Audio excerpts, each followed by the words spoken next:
காசிமேடு சிங்காரவேலன் நகர் பகுதியைச் சேர்ந்தவர் கவின். இவர் காசிமேடு மீனவன் கவின் என்ற பெயரில் யூடியூப், இன்ஸ்டாவில் வீடியோ வெளியிட்டு பிரபலமாக உள்ளார். காசிமேடு மீன் சந்தைக்கு வரும் மீன்களை வைத்து வீடியோ வெளியிடுவதை வாடிக்கையாக கொண்டவர் இவர்.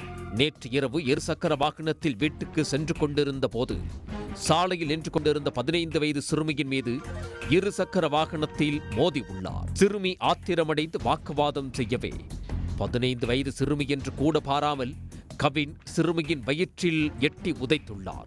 இதை தட்டி கேட்க வந்த சிறுமியின் தந்தையான நாகராஜையும் கவின் தாக்கியதாக தெரிகிறது. சிறுமியின் உறவினர்களான பெண்கள் பலரும் சேர்ந்து கவினை சரமாரியாக தாக்கியதாக கூறப்படுகிறது. தகவல் அறிந்து காசிமேடு காவல் நிலையத்தில் பணிபுரியும் காவலர் பவித்ரன் சென்றபோது சிறுமியின் உறவினர்கள் கவினை நோக்கி எறிந்த கற்கள் காவலரின் மூக்கை பதம் பார்த்துள்ளது. மூக்கு தண்டு உடைந்து ரத்தம் ஒழுகிய நிலையிலும் கூட சிறுமியின் உறவினர்களின் தாக்குதலில் இருந்து காவலர் பவித்ரன் கவினை பத்திரமாக மீட்டு காவல் நிலையம் அழைத்துச் சென்றார். கவினை தாக்கியதற்காக சிறுமியின் தந்தை நாகராஜ் மீது வழக்கு பதிவு செய்யப்பட்டுள்ளது. 15 வயது சிறுமியை எட்டி உதைத்தது மட்டுமல்லாமல் தட்டி கேட்க வந்த பெண்கள் மற்றும் சிறுமியின் உறவினரான மாற்றுத்திறனாளி பெண்ணை தாக்கிய கவின் மீது 5 பிரிவுகளின் கீழ் காசிமேடு போலீசார் வழக்கு பதிவு செய்து கைது செய்தனர். பின்னர் நீதிமன்றத்தில் ஆஜர்படுத்தி சிறையில் அடைத்தனர்.